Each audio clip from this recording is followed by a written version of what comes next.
핵심문학 15강 시작하겠습니다. 자, 우리 교재 127쪽이고요. 윤선도의 작품들 계속 이어지죠. 연시조는 윤선도의 작품들로 쭉 이어집니다. 자, 많은 그러면 그냥 즐거움 이기고요. 연시조고. 자, 보죠. 즐거움이란 뜻이고요. 1수부터 보면 자, 산수간 말 그대로 자연 속이죠. 산수간 바위 아래 띠집을 진노라 하니 이 띠집 그러면 굉장히 소박한 삶의 공간으로 많이 나옵니다. 그래서 우리 왜 뭐 초려 삼간이라든가 아니면 풀로 엮은 집, 띠집 이런 것들 나오면 기본적으로 다 소박한 삶의 공간이라고 생각하시면 돼요. 자, 띠집을 짓노라 하니, 그죠? 자, 그다음에 그 물은 내가 이 자연 속에서 소박하게 살아가는 뜻을 모르는 남들은 왜 이렇게 초라해? 그러면서 비웃는다 하지만은 어리고 얌, 어리석은 촌사람의 뜻에는, 그죠? 윤선도가 스스로를 이렇게 낮춰서 부르는 거죠. 자, 어리석은 촌사람의 뜻에는 그것이 나의 분수인가 하노라라고 해가지고요. 자연 공간에서 자연 속에서 안분지족하는 삶을 살아가는 자세 나와 있습니다. 자, 다음에 보시면요. 이수. 자, 보리밥의 풋나물을 역시 굉장히 소박한 음식이네요. 자, 보리밥의 풋나물을 알맞게 먹은 후에 바위 끝 물가에서 실컷 논이노라. 그래서 그 남은 연함은 일, 그 외에 다른 일이라는 뜻입니다. 보리밥의 풋나물 먹고 바위 끝 물가에서 노는 것 같은 일 이외의 다른 일, 말 그대로 그남은 연함은 일은 세속적인 가치를 뜻하는 거겠죠. 자연 속의 삶과 반대되는 개념이라고 생각하시면 돼요. 그 외에 다른 일이야 부러워할 줄이 있으래라고 해서요. 서리법 통해서 자연 속의 소박한 삶에 대한 만족감을 강조하고 있는 거죠. 자, 한번 보시고요. 그 다음에 삼수 보시면 자, 잠들고 혼자 앉아서 먼 산을 바라보니 그리던 님이 온다 한들 반가움이 이러하겠는가. 역시 서리법 쓰고 있죠, 그죠? 반가움이 이렇지는 않다는 거고 결과적으로 뭡니까? 님보다 님이라는 인간보다 산이라는 자연이 훨씬 더 좋다는 얘기를 하고 있는 거죠. 그래서 이 뇌가 산이 말쌈도 웃음도 아니어도 그죠? 말하지도 않고 웃지도 않아도 못내 좋아하노라라고 해가지고요. 역시 자연에 대한 만족감 드러내고 있습니다. 자, 그다음에 사수 가보죠. 누군가는 도곤, 이 도곤은 보다라는 뜻이 누군가는 삼공도곤, 맥락상 누군가는 자연이 삼공도곤, 삼공 그러면 영의정, 좌의정, 우의정에서 삼정승 그죠? 그래서 높은 지위보다 이건 꼭 기억하시고요. 보다 낫다고 하더니 만승이 이만하겠는가 해가지고 만승은 황제의 지위입니다. 황제의 지위가 자연만 하겠는가 해가지고요. 역시 서리법으로 강조하고 있죠. 자, 이제 생각해보니 소부와 허유가 약하더라. 이 소부 허유 나오면 무조건 자연 속에 묻혀 사는 은자들, 즉 세속적인 삶과 반대되는 삶을 살았던 사람이에요. 이 무조건이죠. 이 고사 자체가 소부허유가 야같더라. 왜냐하면 아마도 임천 한흥을 자연 속에 누리는 한가함과 즐거움을 비교할 곳이 없어라로 이해하고 있는 거고 이런 거죠. 이 소부허유는 우리가 자연 속에 묻혀 산 은자라고 했잖아요. 뭐 고사는 대강 알고는 계실 텐데 이 허유라는 사람은요 말 그대로 이제 영천에 기산에 영천강에 있는 기산에 은거했던 세속적인 가치를 멀리하고 은거했던 사람인데 요제 즉 요임금이 그죠?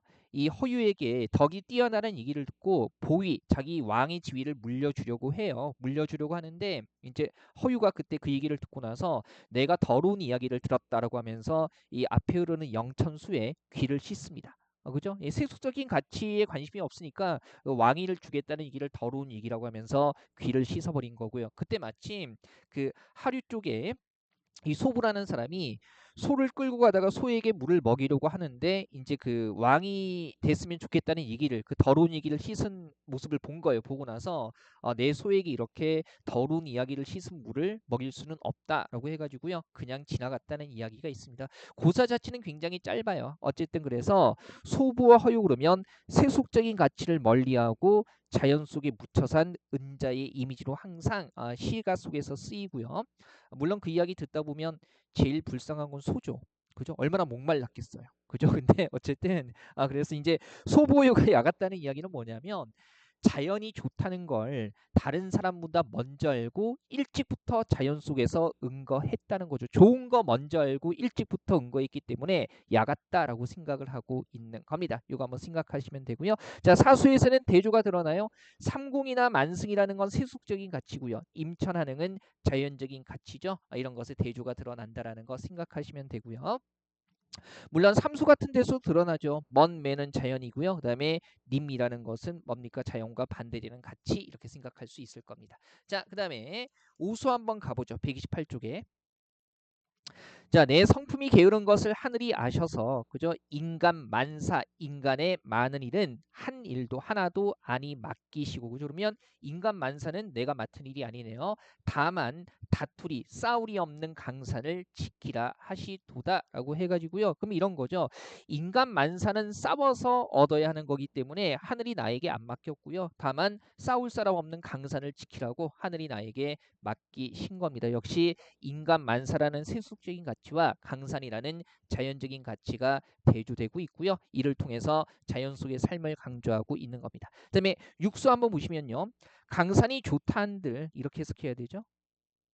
내 분수로 누웠겠느냐. 그죠? 자, 임금의 은혜를 더욱 아노이다, 알겠도다라고 얘기하고 있는 거죠. 그래서 자연 속에서 내가 이렇게 자연을 즐기는 것도 임금님의 은혜라고 얘기하고 있는 겁니다. 역시 자연을 충을 깨닫는 임금의 은혜를 깨닫는 공간으로 이해하고 있네요. 그래서 아무리 갚고자 하여도 임금의 은혜를 갚고자 하여도 내가 하올 일이 할 수 있는 일이 없구나라고 해서 임금의 은혜를 예찬하고 있는 겁니다. 그죠? 자, 역시 전형적인 뭐예요? 강화 한정에다가 자연 속에서 임금의 은혜를 깨닫는 임금의 은혜를 깨닫는 얘기 나와 있기 때문에 강호 가도의 성격이 그대로 드러나죠. 주제 축은 크게 어렵지 않을 거고요. 다만 이제 삼수, 사수, 오수에 걸쳐서 세속적인 가치와 자연적인 가치가 대조되고 있다라는 거 그것 정도 확인하시면 되겠습니다. 자, 그다음에 연시조에서 마지막이에요. 견회요라고 해가지고요. 견해라는 말 자체가 근심을 달랜다 이런 뜻입니다. 그래서 근심을 달래는 노래 정도라고 보시면 되고요. 다만 이제 작품의 배경 알아두시면 좋은데 131쪽에 다음 페이지에요. 잘 따라오고 계시죠? 작품 감상하기에 3번 보죠.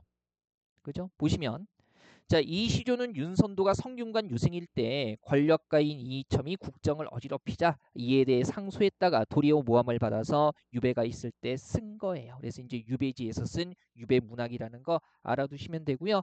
일단은 자기는 임금님 위에서 그저 상소를 했는데 오히려 유배를 오게 됐으니까 나 결백하고 그다음에 저는 오직 임금님을 위한 마음뿐이에요. 뭐 이런 얘기를 하지 않겠습니까? 자, 1수부터 한번 보죠.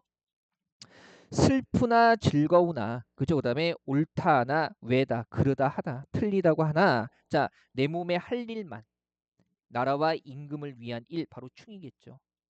내 몸에 할 일만 닦고 닦을 뿐이고 그죠? 그 밖에 연함은 일 즉 임금과 나라를 위한 일, 그 외의 다른 일은 분별할 줄이 걱정할 것이 있겠는가라고 해가지고요. 오직 남들이 뭐라고 하든 슬프든 즐겁든 임금과 나라를 위한 일만 하고 다른 것은 신경 쓰지 않겠다는 겁니다. 이런 것들 서로 대조되고 있죠. 확인하시고요. 자신의 신념에 따라 행동하겠다는 의지 드러나고 있는 거예요. 이수 보면 내가 한 일, 임금을 위해서 한 일이니까 이것도 충하고 연결되는 거겠죠. 내가 한 일이 망령된 줄, 잘못될 줄을 나라고 해서 뭘 할 쏜가, 몰랐겠는가 이렇게 되는 거고요. 한번 생각해 보세요. 왜 내 일이 잘못될 거라고 생각한 거예요? 그죠? 이점을 그죠? 이점에 대한 상소를 올렸다가 오히려 자신이 당할 수도 있다라는 거 알았다는 거죠. 그래서 내 일이 잘못된 줄 나라고 해서 몰랐겠는가? 나도 알았다는 겁니다. 다만 그럼에도 불구하고 상소를 올린 거. 그죠? 이 마음이 어리석은 것도 유배 올 수 있다는 걸 알면서도 상소를 올린 거니까 나쁜 일 생길 거 알면서 한 행동이니까 어리석다고 얘기할 수 있는 거잖아요. 그죠? 다만 이 마음이 이렇게 어리석은 것도 임금을 위한 탓이루세. 그래서 아메가 다른 사람이 아무리 일러도 그죠? 내가 죄가 있다고 아무리 말해도 님께서 헤아려 보소서 결백을 호소하는 거죠. 이 아무라는 것은 말 그대로 자신을 모함하는 사람들이겠죠. 그죠? 역시 대조적인 축 같은 거 확인하시고요. 매 삼수 보면 추성 진호로 밖에 추성은 한경북도 경원 유배지고요. 진호루는 거기 있는 누각입니다. 진호로 밖에 울어 얘는 울며가는 저 신해야 그죠? 무엇하리라 주야 밤낮으로 흐르는가 님 향한 내 뜻을 좇아서 따라서 이것도 충이죠. 님 향한 내 뜻을 따라서 그칠 줄을 모르는구나 라고 해가지고요. 끊임없이 흐르는 시냇물처럼 변함없는 충성심을 얘기하고 있는 거고요. 그죠? 자, 당연히 울면서 가는 저 시내 같은 경우에 시적 화자의 감정을 그대로 집어넣은 대상이기 때문에 그죠? 내가 님을 생각하면서 울고 있듯이 시내도 울면서 간다고 하는 거 아니겠어요? 감정이 입된 대상이라고 생각할 수 있을 겁니다. 그죠? 당연히 정서적 등가물이면서 객관적 상관물이겠죠. 자, 늘 흐르는 시냇물처럼 변함없는 충성심을 얘기하고 있는 거예요. 네, 사수 한번 가보죠. 왜 산은 길고 물은 멀고 해가지고요. 지금 원래 있던 집에서 멀리 유배지에 와 있기 때문에 그 상황을 산이 길고 물은 멀고 얘기하고 있는 거죠. 자, 이렇게 멀리 떨어진 곳에서 어버이를 그리는 뜻은 많고 하고도 많다라는 뜻인데 많다라는 말이 앞에 나왔기 때문에 살짝 다른 말로 바꾸어서 반복하고 있는 거죠. 그러면서 어디서 왜 기러기는 울고 가느니라고 해가지고요. 부모님 곁에서 떨어져 가지고요. 부모님을 그리워하면서 슬퍼하는 마음을 울고 가는 외기러기를 통해서 표현하고 있는 겁니다. 부모님에 대한 그리움 나타나 있고요. 당연히 여기 나와 있는 매나 물 같은 경우는요. 그죠? 부모님과 나 사이를 가로막고 있는 것이기 때문에 장애물이라고 생각할 수 있을 거고요. 그죠? 그다음에 보세요. 이거 표현 길고 멀고 많고 하고 일단 시어들의 반복이라는 거 확인되고요. 그 다음에 이것도 보세요. 자, 매는 길고 물은 멀고 해가지고요. 뭐도 그대로 드러납니까? 예, 대꾸라는 것도 그대로 드러나죠. 그죠? 물론 뭐하고 여기에서도 문장 구조 반복돼요. 일단 초장과 중장에서 반복과 대꾸가 드러난다는 거 생각할 수 있으면 되고요. 그 다음에 외기러기 같은 경우도요. 부모님을 못 봐서 내가 슬프기 때문에 외기러기가 울면서 간다고 표현하는 거 아니겠어요? 역시 감정이입된 정서적 등가물, 객관적 상관물이라고 얘기할 수 있을 겁니다. 그다음에 오수 한번 보죠. 어버이 그릴 줄은 그죠? 부모님을 그리워할 줄은 처음부터 알았지만 임금님을 향한 뜻 바로 충이겠네요. 얘는 효고요. 얘는 충이겠죠. 임금님을 향한 뜻도 하늘이 삼겨시니 하늘이 만드셨으니 진실로 임금을 잊으면 그것 또한 불효 부모님께 효도하지 않는 것과 마찬가지라는 겁니다. 그래서 말 그대로 보면 뭐예요? 그죠? 충과 효가 여기서 어떻게 되고 있어요? 동일시 되면서 확장되고 있는 거죠. 그죠? 한번 확인하시면 되고요. 일단 전반적으로 보면 이 연군 우국지정, 그러니까 임금을 그리워하고 나라를 걱정하고 임금을 걱정하는 마음, 그다음에 부모님에 대한 그리움 같은 게 형성화되어 있고요. 특히 작품 감상하기 1번 보시면요. 1수부터 3수까지는 충, 4수는 부모님 그리워하는 효, 그다음에 마지막 수에서는 충과 효가 임금을 잇는 게 곧 불효다라고 해서 충과 효가 동일시되면서 통합되고 있다라는 거 이런 것들 확인하시면 되겠습니다. 자, 연시조 계열은 견해효까지 해서 끝이고요. 133쪽에 보시면 악장이라는 장르가 하나 나와 있어요. 그죠? 이 악장은 뭐냐면 그 조선 시대에 조선 초기에 이 행사음악으로 쓰였던 시가라고 생각하시면 돼요. 다만 이제 용비 어천가가 의미가 좀 있는 게 얘가 훈민 정음으로 기록된 최초의 문헌이라는 거죠. 그래서 그 역사적인 의미 정도는 가볍게 확인하시고요. 무려 125장에 걸친 장편 서사십니다. 장편 서사시고 용비 어천가는 뭐냐면 용비 그죠? 용비불패의 용비죠. 자, 죄송합니다. 용이 날아서 어천 하늘을 본받아 처신하는 노래 이렇게 해가지고요. 이 조선을 건국한 것이 바로 하늘을 본받아서 처신한 것, 즉 하늘의 명령이다라는 절대성과 그 다음에 당위성 같은 것들을 드러내는 겁니다. 그죠? 용비어천가라는 제목 자체가 조선 건국의 천명성과 당위성을 드러내는 거예요. 사실은 여기서 좀 중요한 게 1장, 2장, 125장이고요. 4장, 48장, 91장은 그냥 가볍게 현대어 풀이 정도만 보시면 됩니다. 그죠? 그 의미가 뭔지는 설명해 드릴게요. 1장 보시면 해동 육룡이 나라샤 뭐 드라마 제목에도 있었네요. 해동 육룡이 나라샤 이 해동 육룡은요 조선 창업의 주역인 왕들 왕들을 6마리의 용에 빗댄 겁니다. 그죠? 그래서 이를테면 목조, 익조, 도조, 환조. 그러니까 태조 이성계의 사대주부터 목조, 익조, 도조, 환조, 그다음에 태조, 태종까지를 일컫는 겁니다. 그냥 가볍게 확인하시고요. 자, 해동 육력이 나시어 일마다 하시는 일마다 천복 하늘의 복을 받으시니 그 6명의 임금이 한 일들이 고성과 중국의 옛 성왕들과 동부 일치하신다고 얘기하고 있는 겁니다. 그죠? 한번 보시고 그러면 하늘의 복을 받은 일이니까 천명성 그리고 정당하다라는 거 얘기해주고 있는 거고요. 그 다음에 훌륭하다 고성과 동부한다라는 거 중국의 옛 성왕들의 사적과 딱 들어맞는다고 얘기하는 겁니다.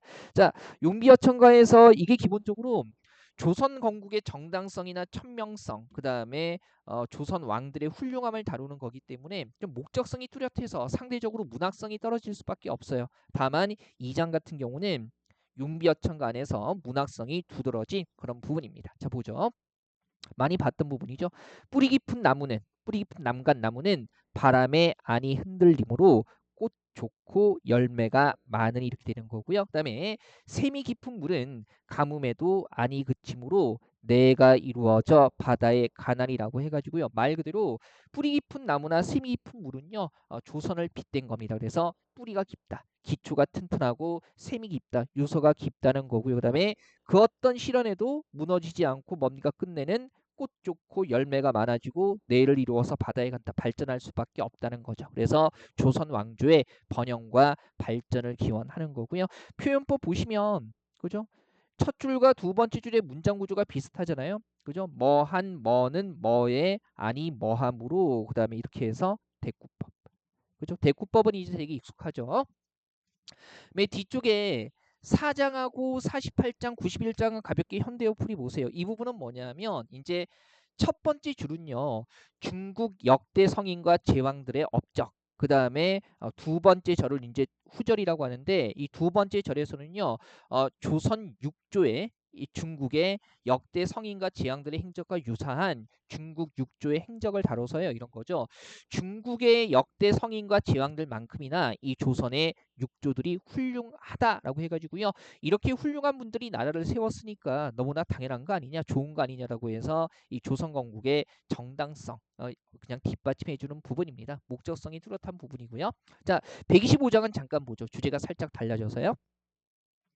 천세 위에 134쪽입니다. 자, 1000년 전에 미리 정하신 한수 북의 한강 북쪽의 한양이죠. 자, 그다음에 누인 개국하셔서 그죠? 덕을 쌓아 개국 나라를 여셔서 복년이 끝 없으시니 점지받은 나라의 운수가 끝 없으시니 하늘이 점지해준 좋은 운수가 끝 없으시니 성신이 니자셔도 성신 성자 신손이라고 해가지고요.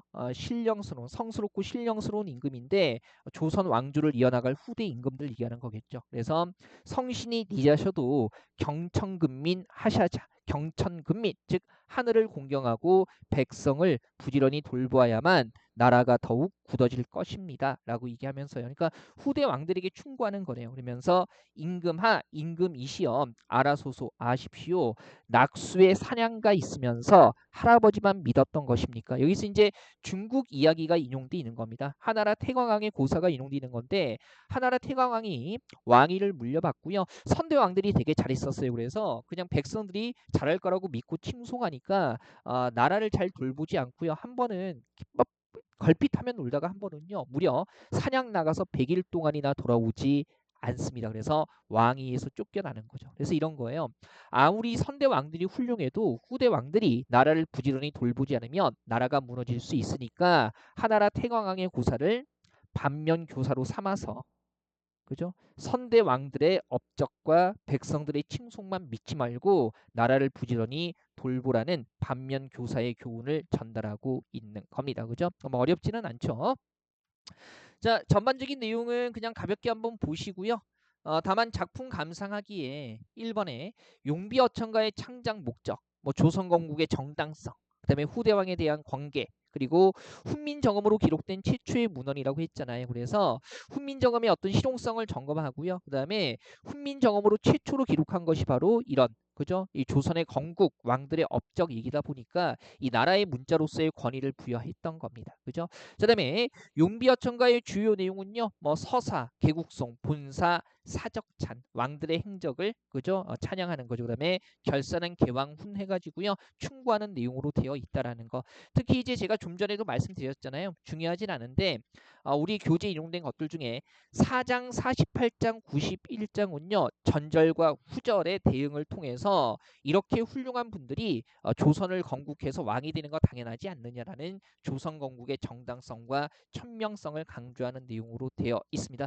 시험에 출제가 되면 1장, 2장, 125장 중에 하나가 출제가 됐었고 옛날에 이제 경찰 국어 시험 같은 거 보면 문법적인 거 물어보는데 요즘에는 그런 거 묻지 않습니다. 그래서 그런 기출문제 푸시면서 문법 빡빡하게 따지는 거 하지 마세요. 되게 어리석고 이상한 겁니다. 자, 이렇게 해서 악장까지 봤고요. 그다음에 우리 137쪽에 가면 가사 이렇게 나와 있어요. 상충구까지 볼게요. 가사는 시주운율과 동일하게 길이 제한 없이 쓰인 겁니다. 장르가 그래요. 그래서 시주의 운율, 3, 4조, 4, 4조, 사음부의 운율로 쓰이는데 길이 제한이 없죠. 그러니까 좀 더 많은 내용을 표현할 수 있었던 거죠. 길이 제한이 없는 거. 이런 장르 얘기하는 거고요. 그래서 우리가 이 길이 제한이 없기 때문에 운율은 있지만 길이 제한이 없다는 점에서 운문과 산문의 과도기적 양식 아니면 중간 양식이라고 얘기하기도 해요. 그냥 가볍게 이거는 잡아두시고요. 자, 상충곡은요. 우리나라 최초의 가사입니다. 그죠? 우리나라 최초의 가사고요. 자, 한번 가보죠. 상충 그랬으니까 봄을 감상하는 노래 정도가 되는 거죠. 가사라는 장르이기 때문에 이게 처음을 서사, 가운데를 분사, 마지막을 결사라고 얘기를 합니다. 자, 서사 부분 한번 가보죠. 홍진. 붉은 먼지 낀 세상이니까 이거 인세 혹은 속세. 욕심과 욕망 가득한 곳을 얘기하는 겁니다. 자연과 대조되는 공간이죠. 혹은 뭐 진세 이렇게도 얘기하고요. 그래서 고전 시가에서 뭐 인세, 속세, 진세, 홍진 그러면 욕망과 욕심이 가득한 더러운 곳, 자연과 대조적인 공간이라고 생각하시면 돼요. 자, 홍진에 묻힌 분들이요. 이 나의 삶이 어떠한가? 일종의 자부심이 드러나는 거죠. 대단하지 않은가 이런 얘기하는 거예요. 그다음에 옛 사람들의 풍류에 멋있게 놀던 것에 지금 내 삶이 미치겠는가 못 미치겠는가 충분히 미친다는 얘기죠. 자, 천지간 이 세상의 남자 몸으로 나 정도 되는 사람이 많지만은 그들은 살림에 묻혀 있는 지극한 즐거움을 말할 것과 모르는 것인가? 그걸 모르기 때문에 이제 자기처럼 자연에 살지 않는다는 거죠. 그러면서 수간목을 요건 네모 일단 쳐둘게요. 한꺼번에 뒤에서 정리하겠습니다. 자, 벽계수 푸른 시냇물 앞에 두고 송죽 소나무 대나무 울을 리에 울창하게 우거진 속에 풍월 주인이 되었구나. 지금 시적 화제의 삶을 한마디로 풍월 주인이라고 얘기하고 있는 거죠. 그래서 자연에서 살아가는 즐거움 얘기하고 있고요. 일단 현대어 풀이는요. 의무적으로 복습하시면서 3번 정도씩은 보셔야 합니다. 그다음에 2번 한번 가보죠. 여기서부터 이제 본사가 시작되고요. 자, 엊그제 겨울이 지나 새봄이 돌아오니 뭐 봄 감상하는 거니까 봄에 대한 얘기 하겠죠. 자, 도화, 행화는 계절감 그대로 드러납니다. 복숭아꽃, 살구꽃은 석양리에 해지는 가운데 피어 있고 풍경 묘사하고 있는 거네요. 그다음에 녹양 방초는 푸른 버드나무와 향기로운 풀은 새우 중에 새우 가는비 가랑비죠. 가랑비 속에 푸르도다 해가지고요. 봄 풍경 얘기하고 있고요. 호흡이 길기 때문에 표현은 나올 때마다 정리해 볼게요. 그죠? 자, 뭐는 뭐에 뭐하다, 뭐는 뭐에 뭐하다 해가지고요. 역시 문장 구조 반복되고 있습니다. 대꾸법 생각할 수 있을 거고요. 칼로 말아낸가, 칼로 재단해 내었는가, 아니면 붓으로 그려내었는가. 풍경이 너무나 아름답다 보니까 이렇게 얘기하고 있는 거죠. 역시 뭐로 뭐한가, 뭐로 뭐한가 대꾸 확인되고요. 그다음에 조와 신공이 조물주의 신비로운 솜씨가 이렇게 아름다운 자연을 빚어낸 조물주의 신비로운 솜씨가 물물마다 그죠 사물마다 헌사롭다 야단스럽다는 뜻인데요. 보통 풍경의 다양함을 얘기할 때 조물주가 야단스럽게 빚었다 이런 식으로 표현을 합니다. 자, 그다음에 수풀에 우는 새는 춘기, 봄 기운, 봄에 막 괜히 설레고 그런 거 얘기하는 거겠죠. 봄 기운을 못내 이어서 소리마다 교태로다. 아양을 떠는구나. 이렇게 얘기를 하고 있어요. 사실 여기서 새에게 감정이 입돼 있다라는 거, 정서적 등가물이라는 거 생각해 볼 수 있겠죠. 봄이 돼서 설레는 건 시적 화자 자신인데 새가 그죠? 봄 기운을 못 이겨서 아양을 떤다라고 얘기를 하고 있으니까 자기의 감정을 새를 통해서 표현하고 있는 거죠. 일단 봄의 아름다운 경치와 봄의 설렘 같은 것들 얘기하고 있는 거고요. 요 부분에 일단 감정이입, 그다음에 뭡니까? 새를 사람의 감정을 느낀다라고 표현하고 있으니까 의인법 같은 것도 그대로 드러나고요. 그다음에 요것도 한번 보세요. 보통 우리가 가사 사음부라고 얘기 있잖아요. 사음부. 근데 이 부분은 어때요? 수풀에 우는 새는 충기를 못 내게워 소리마다 교태로다 해가지고요. 이 부분만 가사의 전반적인 형식에서 벗어나 있죠. 유금보고요. 일반적인 형식에서 벗어났기 때문에 이런 것들 파격이 일어난 부분이라고 얘기를 합니다. 이렇게 형식적인 변화를 주면 조금 작품이 덜 지루하게 느껴지죠. 그래서 이런 것들 시험에 잘 나오지는 않아요. 형식적인 변화를 통해서 지루함을 더는 것을 우리가 탄력성을 부여한다라고 얘기를 합니다. 가볍게 보시고요. 자, 그 다음에 한번 가보죠. 자, 본사 2 부분입니다. 3번이요. 자, 무라 일치언이 앞에서 새 나왔었잖아요. 그래서 새와 내가 다르지 않으니 하나이니 즐거움이 다르겠는가 얘기하고 있고 즐거움이 다르겠는가. 자, 시비에 걸어보고 살인문 쪽에 걸어보고 그 다음에 정자에도 앉아 보니 그죠? 어디에 뭐하고 어디에 뭐한다 해서 역시 대꾸 확인되죠. 정자에 앉아보니 소요음영해서 그죠? 우리가 소요음영 그러면 천천히 왔다 갔다 즉 거닐면서 시를 줄이는 겁니다. 그래서 소요음영에서 산일이 산속의 하루가 적적 고요하고 쓸쓸한데 그죠? 자, 그다음에 한중진미를 138쪽이에요. 자, 한중진미 한강 가운데 참된 맛, 참된 즐거움을 지금 시적 화자가 자연 속에서 느끼는 것을 한 마리로 집약해서 표현하고 있는 거죠. 한중진미를 알 사람이 없이 혼자 누구나 이렇게 되어 있는 거죠.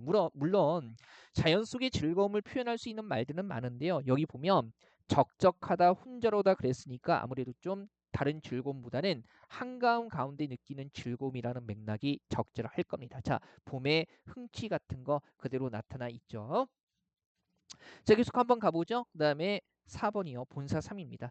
이봐 니웃들아 혼자 있다가 이제 이웃들을 부르면서요. 산수 구경 가자고 권유하는 거네요. 그 다음에 답청은 오늘 하고 이 답청이라는 것은요. 말 그대로 봄에 파랗게 난 풀을 밟으면서 산책하는 걸 답청이라고 합니다. 그래서 답청은 오늘 하고 욕기 목욕은 내일 하세. 봄을 즐기는 광경이죠. 역시 뭐란 언제 뭐하고 뭐란 언제 뭐한다 해서 대꾸법 확인되죠. 그다음에 아침에는 채산 이건 채산치라고 해서 나물 캐고 이런 얘기입니다. 그다음에 나주에 이것 뜻 조심하세요. 낮은 아니고요. 저녁입니다. 왠지 낮에 그러면 어감이 비슷해서 헷갈릴 수 있는 부분이겠죠. 아침에는 나물 캐고 저녁에는 조수어라고 해서 낚시하자는 겁니다. 역시 비슷한 문장 구조 반복되는 대꾸라는 거 확인되죠. 자, 이웃들에게 산수 구경을 권유하고 있는 거고요.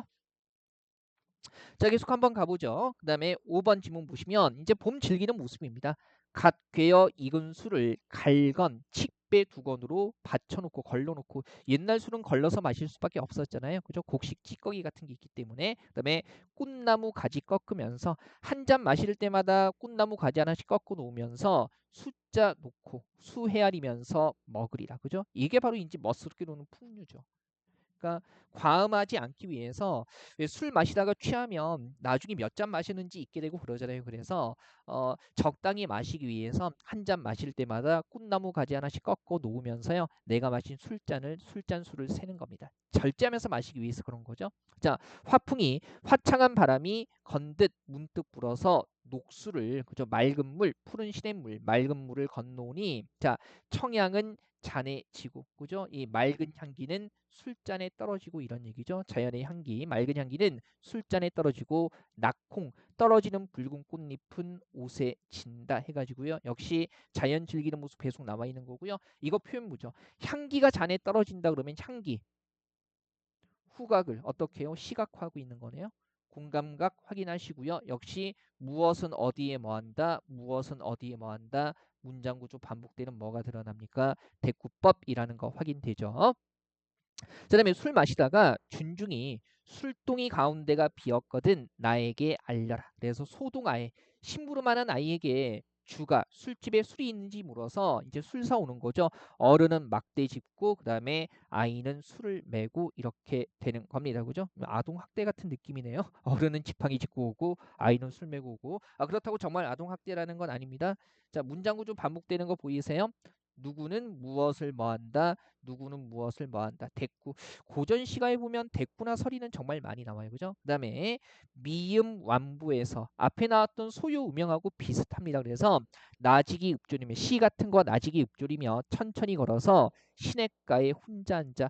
우리 아까 전에 수감 목도 체크했었죠. 시냇가에 혼자 앉아서 명사 조합물에 자 명사 맑은 모래가 비치는 깨끗한 물에 잔 씻어서 부어들고 또 한 잔 마시는 거죠. 그 다음에 청류를 흐르는 맑은 물을 굽어보니 떠오르는 것이 도화, 복숭아, 꽃이로다. 그럼 생각해 보세요. 지금 시냇가에서 술잔 씻어서 술 한잔 하고 있는데 지금 자기가 있는 곳으로 복숭아 꽃이 둥둥둥 떠내려오고 있거든요. 그러면 저 상류 쪽에 복숭아 꽃이 가득 핀 곳이 있지 않을까라는 연상을 할 수밖에 없는 거죠. 우리 옛날에 복숭아 꽃이 가득 핀 정원은 무릉도원이라고 해서 흔히 어떤 세계, 신선 세계를 일컫는 말이잖아요. 그래서 복숭아 꽃잎이 떠내려오는 걸 보고 저 상류 쪽에 무릉도원, 신선 세계가 있지 않을까 이런 생각해 보는 거겠죠. 그래서 무릉이 가깝도다. 저 메이 그죠? 저 들판이 긴 거기인 것인가? 그죠? 상류 쪽에 저 들판이 복숭아 꽃이 가득 피어 있는 무릉도원인 것인가? 이렇게 생각하고 있는 거죠. 자, 봄을 즐기는 모습, 봄날의 풍류 같은 게 그대로 드러나고요. 네, 본사후 보죠. 자, 송간 세로에 소나무 사이 가는 길, 좁은 길로 두견화 진달래꽃입니다. 진달래꽃을 붙여들고 봉두 이것도 네모로 체크할게요. 산봉우리에 급히 올라 구름 속에 앉아보니 그죠? 높은 곳에 올라가면 구름이 발 아래 깔리기도 하고 자기가 있는 곳에 이렇게 함께 있기도 하잖아요. 구름 속에 앉아보니 천촌 말라기 수많은 마을이 곳곳에 버려 있네, 펼쳐져 있네. 그러면서 연화 일휘는 안개, 노을 그리고 일휘 빛나는 햇살은 금수, 수놓은 비단을 재편난 듯 펼쳐 놓은 듯 이렇게 되는 거죠. 그죠? 풍경이 아름답다 보니까 수놓은 비단을 펼쳐놓은 것 같다. 이것도 고전 시가에서 자주 등장하는 비유죠. 멋마한 듯 지교 쓰고 있고요.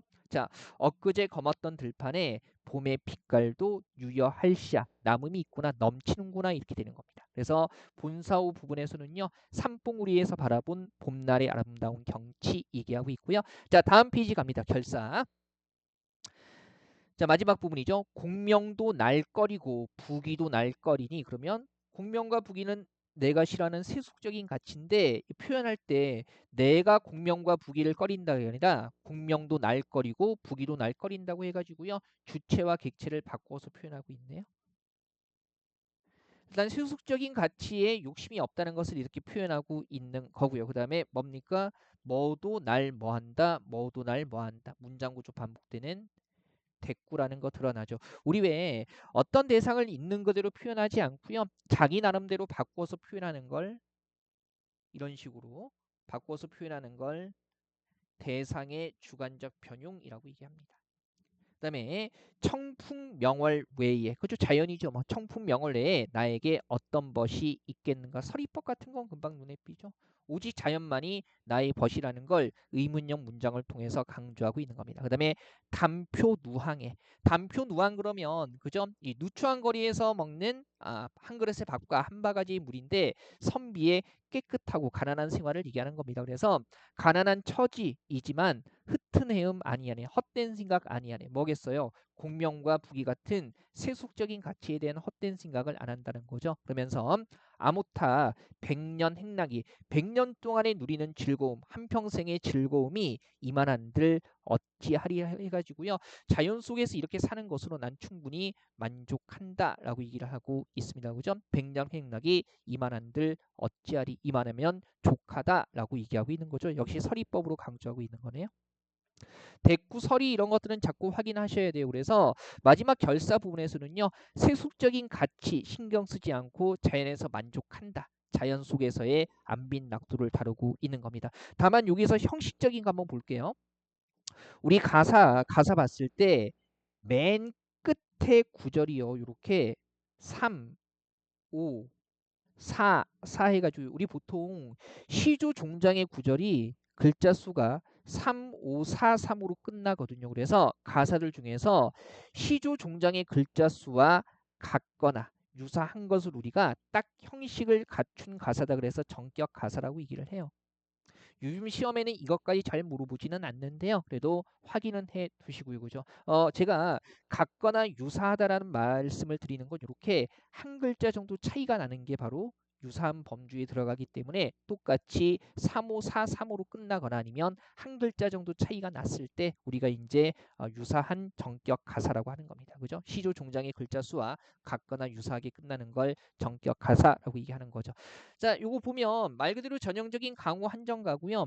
시상 전개 방식 이해할 수 있겠어요? 제가 아까 네모친 부분이 있죠. 수감 목, 그 다음에 들판이라고 직접 나와 있지는 않지만 일단 이웃들에게 산수 구경 가자고 하면서 밖으로 나오고 있고요. 그 다음에 시냇가에 혼자 앉아, 그리고 봉도에 급히 올라 해가지고요. 말 그대로 공간의 이동.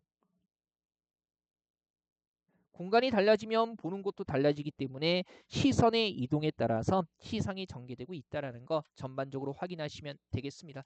자, 제가 고전 시간은 계속 그 수사법 강조하고 있는데 선택지에 표현 방식이 계속 나오기 때문에 그래요. 그래서 꾸준히 정리하시고요. 그 우리가 이제 시가 쭉 하고 있는데 짧은 시간을 지금까지 많이 했기 때문에 작품 수가 많습니다. 미루지 마시고요. 현대어 풀이 중심으로 나머지 수사법이야 우리가 수사법 공부했기 때문에 뭔지 알잖아요. 그래서 현대어 풀이 중심으로 3번 이상 읽어주시고요. 그 다음에 각 단원마다 있는 단원별 문제도 꼭 풀어보시고 질문들 궁금한 점은 질문들 해주세요. 자, 이렇게 해가지고요. 5차시 강의는 마무리하도록 하겠습니다. 자, 다음 시간에 뵙겠습니다.